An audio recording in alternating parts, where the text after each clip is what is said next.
Nous revenons, avant de terminer cette édition, au Togo, où le patron de la Banque mondiale, David Malpass, il est attendu à Lomé dans les jours à venir. Je commence avec vous, Germain. On attend quoi réellement de David Malpass? À quoi va servir cette visite? David Malpass va faire honneur au Togo quand c'est le grand patron qui se déplace. Je crois que ça fait plaisir. Vous savez que le Togo, comme on le dit dans le jargon, est un bon élève de la Banque mondiale parce que généralement la prescription, la rigueur et la gouvernance souhaitée par ce genre d'institution, le Togo est assez bien noté. À l'époque où il y avait encore le classement Doing Business de la Banque mondiale, le Togo a eu à faire des bons spectaculaires au point d'être le premier pays réformateur en Afrique. Et je pense que c'est d'ailleurs l'une des raisons qui fait que le grand patron lui-même se déplace pour venir au Togo. Donc pour le Togo, pour moi, c'est une bonne nouvelle. Surtout que le Togo en a besoin dans sa quête d'investisseurs et d'investissements. La Banque mondiale, qui est la banque des États, avec le FMI, aussi avait invité le chef de l'État dernièrement aussi à Bretton Woods pour prendre part à l'une de leurs assises là-bas. Et donc pour moi c'est une bonne chose. Après, qu'est-ce que les Togolais peuvent attendre? C'est un accompagnement beaucoup plus accru. Malheureusement ou heureusement, ces institutions aujourd'hui on ne peut pas s'en passer. Des pays comme le Ghana voisin ont tenté de vivre sans l'aide du FMI et de la Banque mondiale. Au bout de 2 ans, ça a été une catastrophe. Ils font appel donc à ces institutions qui, quand on vote les budgets, parfois, quand l'argent n'est pas totalement rentré, on demande quelques avances pour pouvoir travailler, rembourser après. Et donc être dans de bonnes grâces d'une telle institution pour le Togo, c'est forcément une bonne nouvelle. Après, la banque aussi agit sur un certain nombre de pays et de projets, dont l'un des plus proches pressants, c'est les voiries au niveau de nos villes.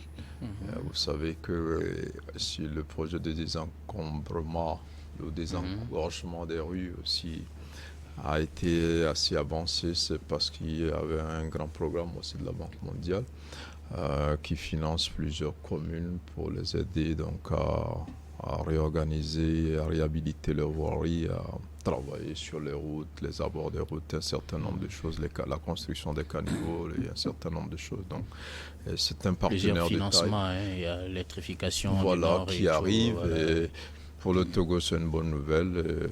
Espérons que des annonces fortes sortiront donc de cette visite au bonheur des populations togolaises.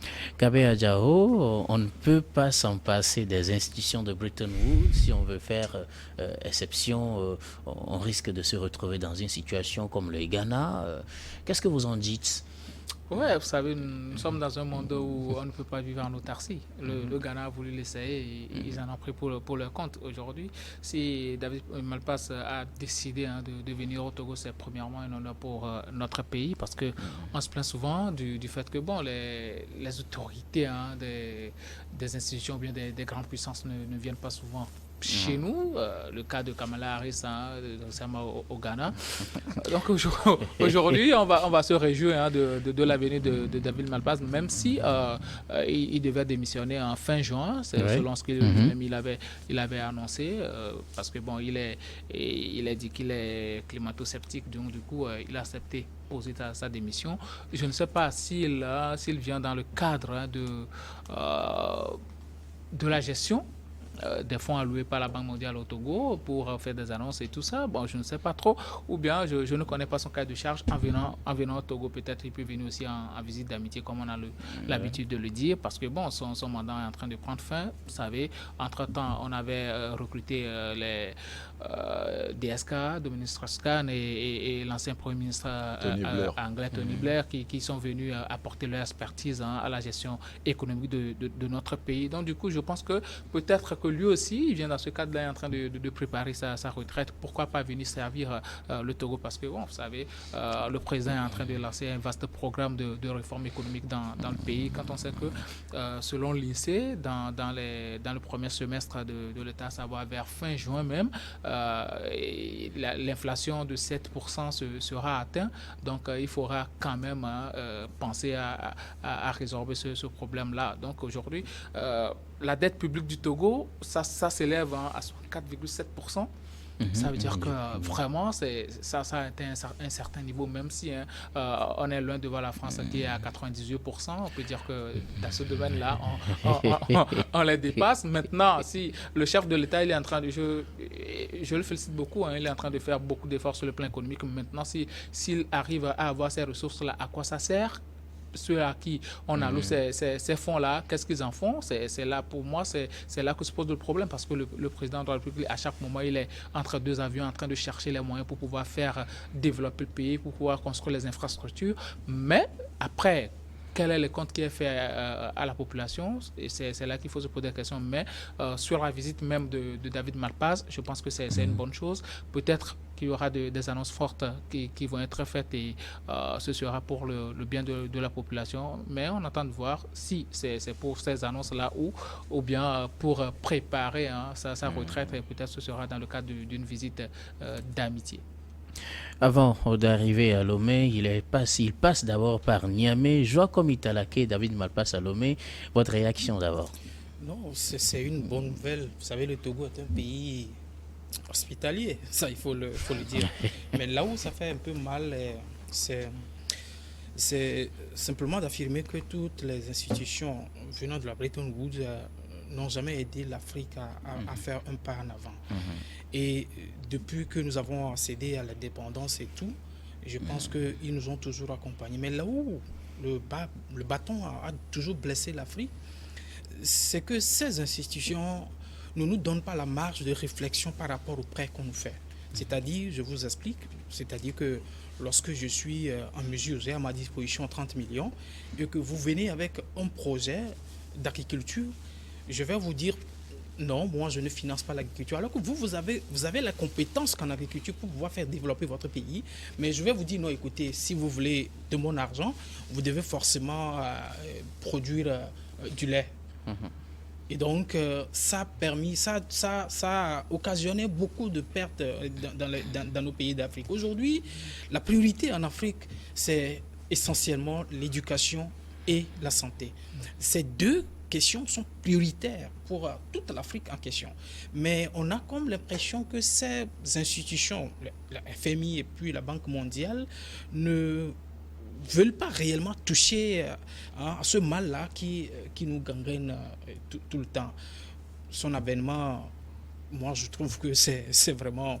je ne sais pas comment le qualifier, mais moi je voudrais plutôt que tous les projets qui seront portés devant ce monsieur pour que nous puissions obtenir le financement soient réellement des projets qui vont concerner le peuple, qui vont toucher les citoyens lambda par rapport à l'essor économique et surtout en matière de l'éducation et aussi de la santé. Quand on est malade aujourd'hui, on a la chance quand même de retrouver, je pense, l'hôpital Saint-Pélégrin qui est en train de sortir de la tête. Cet hôpital est en train de sauver le Togo en termes de référence, parce qu'on en avait pratiquement plus, à part l'hôpital Sylvanus Olympio qui a été construit en 3 ans et qui fut équipé les mêmes équipements qui sont là jusqu'à aujourd'hui. Et je crois en toute sincérité que si nos dirigeants veulent nous aider, il faudrait qu'ils trouvent un moyen sûr et certain de pouvoir informer ces institutions. Vous savez, nous avons tel besoin. Voici ce qui brûle notre population. Voilà là où nous voulons vraiment être financés. Mais l'agenda politique n'est toujours pas comme ça. On finance ce qu'ils veulent financer et ça ne fait que sombrer. Et c'est ça qui fait que nous sombrons du jour au jour. Gabin a dit tout de suite que la France a la dette moins élevée par rapport au Togo, mais le plus élevé plutôt. Mais vous allez voir que même si nous avons nous ne sommes pas aussi endettés que la France. Endettés que la France, je pense que nous avons, comment vous appelez, nous sommes nous sommes les moins ridicules. Nous sommes ridicules plutôt. Okay. Nous sommes ridicules par rapport aux Français, par rapport aux Américains, par rapport à d'autres pays développés. Et ils ont quand même arrivé à un moment donné de l'histoire. Si je vous donne un exemple de la Chine qui s'est passé, si je ne me trompe pas, des institutions de Bretton Woods pour pouvoir donc faire une avancée très, très, très spectaculaire en 30 ans, vous allez vous rendre compte que toutes ces institutions ne sont que là pour nous sombrer. Alors, qu'on annonce un patron qui va venir en pompe, qu'on va applaudir. Vous savez, moi, quand je vois la population applaudir ces gens de personnes, moi, ça me fait pitié. Parce qu'ils ne sont pas informés de ce qu'on applaudit encore. Oui, mais écoutez, laissez-je il y en a qui terminer. vont applaudir parce qu'il y a un grand patron qui arrive et ils vont applaudir. Mais en réalité, c'est celui-là qui va encore nous permettre de s'endetter.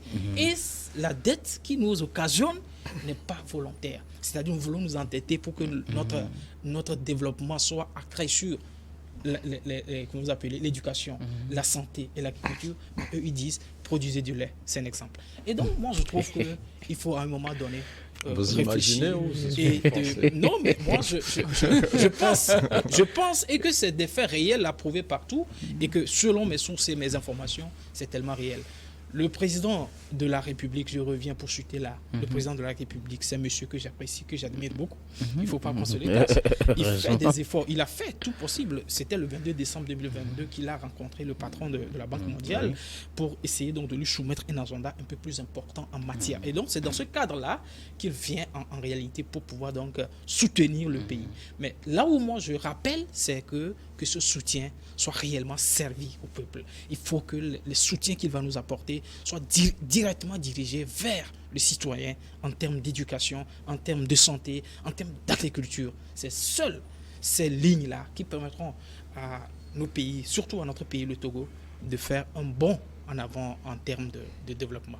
Germain, éducation, santé et agriculture, les domaines dans lesquels les financements doivent aller, quelle réflexion cela vous suscite? S'il y a d'autres domaines dans lesquels on oriente généralement les fonds alloués par ces institutions. Il y a plusieurs domaines. Hein. Vous savez, les infrastructures aussi sont aussi importantes. Hein. Vous savez, l'énergie aussi est très importante. L'eau, aujourd'hui, on n'en parle pas, mais c'est assez crucial. Vous savez, le numérique aussi, le digital aujourd'hui qui est incontournable. Finalement, on a assez de priorités. Voilà, et il y a même la plateforme industrielle, la DTCOP, qui aujourd'hui est le canal par lequel le gouvernement compte créer de la richesse et trouver beaucoup d'emplois donc au Togolais et un certain nombre de choses. Donc je crois que c'est tous ces projets-là qui seront discutés. Avant, c'est vrai que tel que je vois décrit, les choses se passaient un peu comme ça. Mais aujourd'hui, ça s'améliore. Et puis après, le banquier, il ne peut pas te donner l'argent s'il n'est pas sûr que tu peux lui rembourser. Voilà. Donc, il s'assure d'abord qu'il y a une bonne gouvernance chez toi qui permet d'avoir de l'argent et de lui rembourser ce que tu lui dois. Donc, même s'endetter aussi n'est pas aussi aisé. Le Ghana a tenté difficilement. On lui a posé plusieurs conditions. Ils ont augmenté des impôts, des taxes un peu partout pour pouvoir bénéficier de ces prêts-là. Donc on dirait aussi que c'est ceux qui font les efforts qui s'endettent finalement. Oui, en fait, s'endetter n'est pas une mauvaise chose. Il faut bien s'endetter. C'est les riches qui savent. Les pauvres, c'est eux qui ont besoin de sous, mais c'est eux qui ne veulent pas s'endetter. Et c'est les riches qui n'ont pas besoin de sous, qui s'endettent pour devenir plus riches. Mais après, quand vous vous endettez, il faut mettre dans un secteur qui produit. Parce que si ça ne produit pas, vous ne pourrez pas rembourser. Et la banque s'assure que là où vous voulez mettre votre argent, ça va marcher pour que vous lui remboursez. Donc c'est tout juste ça. Vous verrez que dans tous les pays, ces banques-là interviennent, même si aujourd'hui il y a la nouvelle banque pour l'investissement que les BRICS sont en train de vouloir lancer pour essayer de concurrencer un peu le FMI et la Banque mondiale. Mais ces institutions sont incontournables. Tous les pays recourent à eux. Les pays ne font pas leur budget aujourd'hui sans passer par ces banques-là. Ils regardent avant même que nos députés ne valident nos budgets parce qu'ils sont là pour vous. Parce que quand vous allez aujourd'hui pour faire un prêt chez votre banquier, près d'une banque commerciale, il veut savoir ce que vous voulez faire de son argent. Et il vous accompagne même. Parfois aujourd'hui, des banques vous amènent à acquérir l'outil de production. Ce que vous dites que vous voulez acheter, il s'assure que vous l'achetez et vous accompagne parce qu'il veut être sûr que cet argent-là, ils ne vont pas vous laisser le gérer comme vous voulez. Mais vous accompagnent et quand le dispositif est mis en place, ils savent que maintenant, vous pouvez le faire et commencer par rembourser. Donc, c'est pratiquement la même chose. Après, s'endetter n'est vraiment pas une mauvaise chose. Les pays qui se développent aujourd'hui le font sur les dettes. Et atteindre, par exemple, la capacité d'endettement de la France n'est pas donnée. Il faut avoir des racines profondes pour que les banques acceptent de vous donner des crédits jusqu'à cette taille-là. Ben, si nos pays peuvent les avoir, pourquoi pas. Après, c'est vrai, et il le disait aussi, qu'est-ce qu'on en fait? Il faut aussi bien gérer, mais comme je l'ai dit à l'entame, le Togo aujourd'hui est assez studieux en termes de bonne gouvernance, fait des efforts. Je ne dis pas que tout est parfait, mais quand on se réfère aux notes que la Banque mondiale donne donc aux différents pays, et notre pays est assez bien noté selon les critères de la Banque mondiale qui estime qu'il y a assez de réformes qui sont faites, notamment dans le domaine financier, et qui permettent aujourd'hui au pays de mobiliser beaucoup plus de ressources qu'avant. On voit un peu l'évolution de notre budget. Aujourd'hui, l'État est assez engagé dans les infrastructures et dans l'agriculture et dans la santé et l'éducation. Comme il le dit, on a besoin de l'accompagnement de ces grandes institutions-là pour avancer. Je retourne à vos joies. Vous parliez tout à l'heure des conditions que posent ces institutions avant d'allouer des fonds. N'est-ce pas aussi, comme le disait Germain, une manière de s'assurer que les fonds seront bien investis et qu'on aura un retour sur investissement pour pouvoir rembourser? Et pourquoi nous sommes toujours endettés? Pourquoi on n'arrive pas à payer tout? Pourquoi est-ce que nous avons toujours une dette toujours élevée? Donc, selon vous, c'est les conditions. Ils nous imposent quelque chose est endetté, en fait. Oui, en réalité, quand vous vous endettez d'une manière utile, c'est normal. Personne ne peut contrôler cela. Quelqu'un qui a faim, vous lui prêtez de l'argent pour payer une veste, c'est porté, mais je pense que ça n'a pas de sens. C'est à ça, moi, je ne suis pas contre la dette. Tout le monde, il faut s'endetter, mais d'une manière utile. Parce que je le dis souvent, quand vous avez faim et qu'on vous apporte des habits tout neufs, vous pouvez les voir, mais vous allez les porter, mais vous allez toujours être emporté par le vent parce que vous ne pèsez pas. Alors, les pays africains, comme je le dis, ont tellement besoin, ont des priorités que la Banque mondiale, le FMI, doivent considérer s'ils veulent vraiment nous aider. Et je le dis à qui veut l'entendre, qu'aucun pays sérieux ne s'est développé par donc l'emprunt de ces institutions venant de la Bretton Woods. Ça, c'est prouvé partout. Et il faut quand même qu'on arrive à un moment donné à dire, révisons un peu les termes qui nous lient, révisons un peu la manière dont vous nous prêtez l'argent. Il faut qu'on revoie un peu l'agenda qui nous lie entre nous, les pays africains. C'est cela qui permettra à nos pays d'Afrique de pouvoir outrepasser, donc, en tout cas, la question de la dette inutile, mais aussi vers la dette utile. Parce que quand vous empruntez, il faut que ça soit tellement utile. Nous avons des priorités. Vous vous rendez compte qu'actuellement, il y a même dans des pays africains, je ne peux même pas oser appeler le nom, il y a des lieux où vous n'allez même pas voir des traces de bic ou de cahier parce qu'il n'y en a pas. Les enfants vont sous des arbres pour faire des études. Mais en ce moment, les gens sont là, on nous dit qu'on nous emprunte de l'argent, on ne sait même pas à quoi ça sert. Il faut vraiment qu'on tape du poing sur la table pour dire, écoutez, donnez-nous de l'argent. Empruntez-nous, nous en avons besoin, mais voici nos priorités. Et voici le plan, parce qu'il y a des gens à la tête de nos États qui réfléchissent. Si vous nous empruntez ceci, voici le canevas pour pouvoir arriver à vous payer. Et je pense que ça sera vraiment fait et nous allons nous en sortir. Sinon, on restera toujours dans la routine et on risque de sombrer tout le temps. Gabin? Ouais, vous savez, je suis en train de parler comme si c'est le bailleur qui est en tort. Voilà, le bailleur n'est pas en tort, c'est lui. Il est en tort. Non, il n'est pas en tort. Vous savez, le pays le plus endetté au monde, ce sont les États-Unis. Mais on ne peut pas dire que les États-Unis sont un pays on n'a jamais. Il faut vraiment se renseigner parce que les États-Unis n'ont jamais emprunté quelque chose qui ne vont pas s'en servir d'une manière prioritaire. Voilà, là, le problème n'est pas au bailleur. Le bailleur, lui, te donne de l'argent. Non, je suis en train de. Il ne faut pas confondre la coopération entre les États et la coopération avec les institutions de Bretton Woods. C'est carrément différent. Tu fais un projet, je peux développer. On va écouter Gabin, laisser Gabin terminer son raisonnement. En 2 secondes. La Banque mondiale a des conditions très strictes en emprunt envers les pays sous-développés. C'est-à-dire que vous ne pouvez pas prendre cet argent et servir autre chose. Il y a un agenda, il faut se renseigner, il y a un agenda bien déterminé que vous devez suivre. Au cas contraire, vous voyez votre projet être banni. C'est simple. Et justement, si cet agenda ne vous avantage pas, vous n'êtes pas obligé d'emprunter également de l'argent. Malheureusement qu'on en a besoin, on fait quoi? Si on en a besoin, qu'il y a de la priorité. Non, c'est pas la priorité. On en a besoin. On a besoin mais normalement, à on moins ne peut pas. Parce que si je vous ai dit que si moi j'ai faim aujourd'hui et qu'au lieu qu'on me donne de la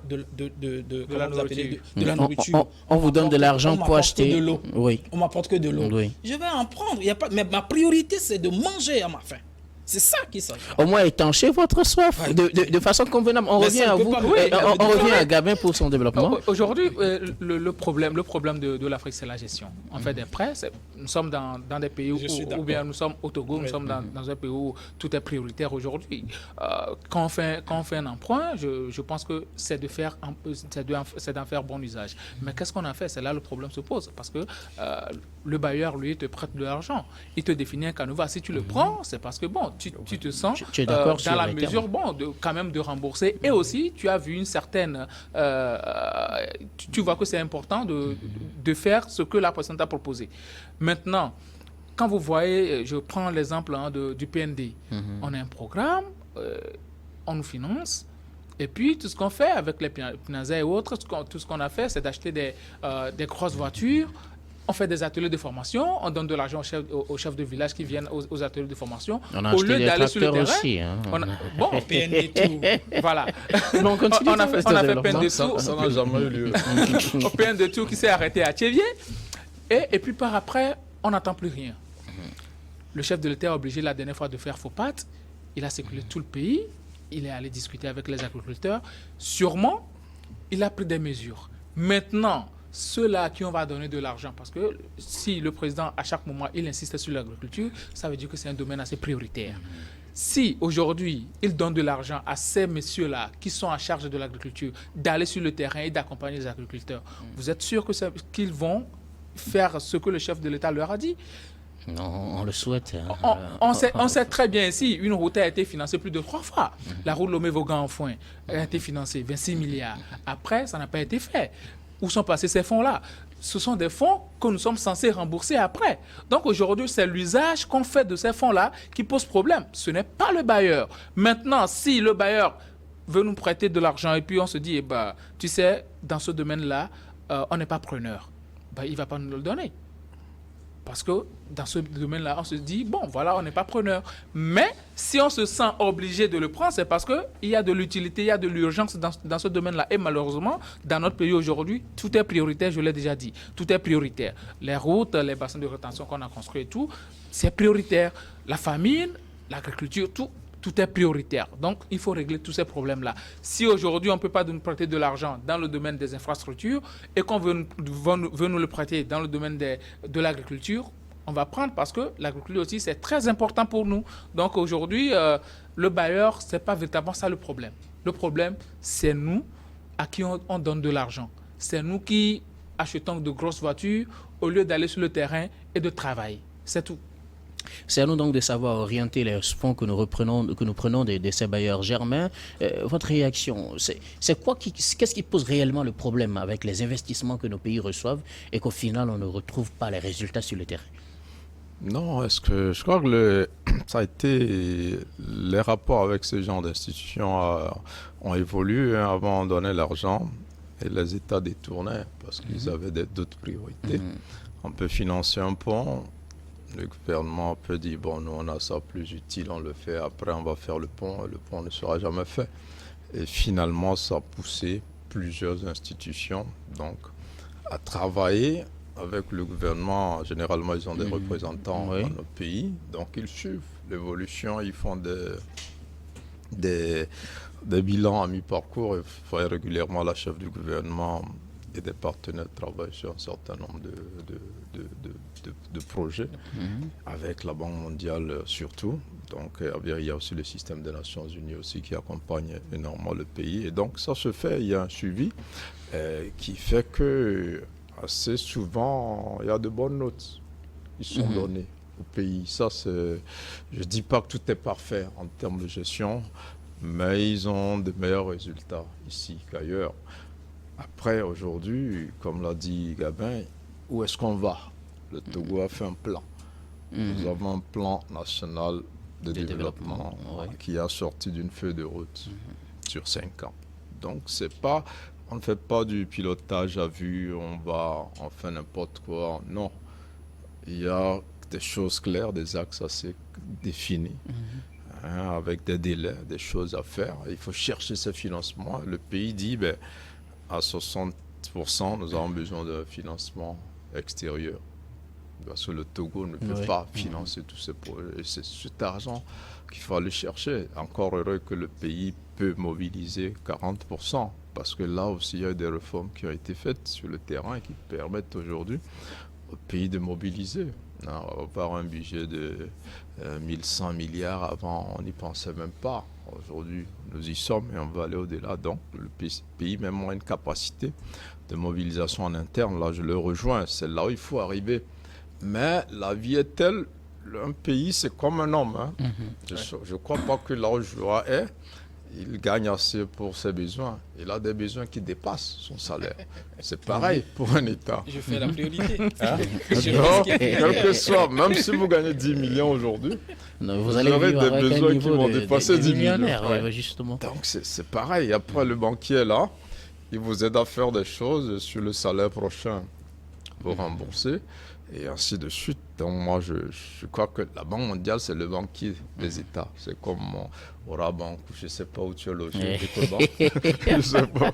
Donc après, c'est toujours bien d'avoir de bons rapports avec son banquier. Et je pense que c'est ce que le Togo recherche en faisant des réformes, en essayant de mettre un peu de rigueur et dans la bonne gouvernance pour avoir ces relations-là, pour pouvoir avoir ces financements-là qui sont des dettes. Parfois, il y a des effacements de dettes, mais c'est un peu rare. Mais il faut que le pays puisse rembourser. Et aujourd'hui, encore une fois, le banquier ne prête qu'à ceux qui peuvent rembourser. Il y a des pays qui demandent des crédits qui ne les auront jamais parce qu'ils n'ont pas une capacité de mobiliser des fonds en interne et de rembourser ces prêts-là. Ok, d'accord. Un dernier tour de table, on commence avec vous, Jean. En fait, moi, je vais même au-delà de cette déclaration pour dire que, eu égard à ce que nous voyons dans nos pays d'Afrique depuis la cession de nos pays à l'indépendance, je crois que jusqu'alors, moralement parlant, aucun chef d'État ni gouvernement ne devrait avoir une vie plus aisée. Parce que vu ce que la population vit chaque jour, je crois que les voitures de luxe, les maisons de luxe, les trucs là, en réalité, moralement, aucun chef d'État ni gouvernement n'a besoin de rouler une voiture au-delà de 1 million. Ce n'est pas possible. Parce que lorsque vous faites un sondage, mais si les conditions salariales normales lui permettent de s'offrir. C'est ça, il faut qu'on modifie ça. Il faut qu'on le modifie, c'est normal.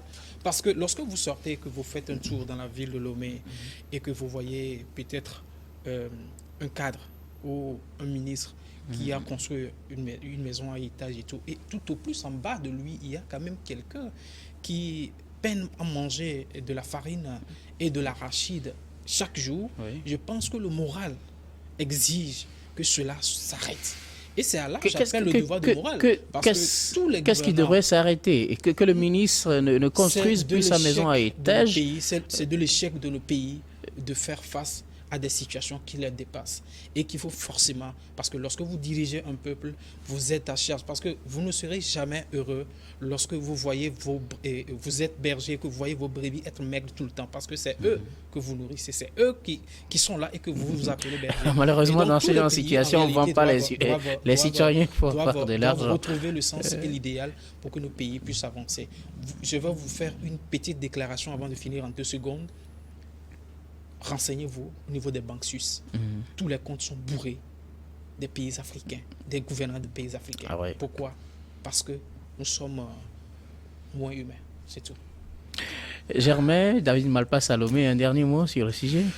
Nous espérons des annonces fortes, comme je l'ai dit. On a besoin de financement. On compte sur les investissements étrangers, on compte sur l'appui des institutions comme la Banque mondiale, on compte aussi sur les investissements privés, togolais aussi. Donc, surtout. Après, c'est que ce passage-là soit bénéfique et c'est aussi, je dirais pas le couronnement, mais c'est une reconnaissance des efforts du Togo dans le sens des réformes qui a été menée et de la bonne gouvernance qui est en train progressivement de s'ancrer. Donc félicitations au gouvernement et surtout on attend des annonces. Une minute, un dernier mot, Gabin.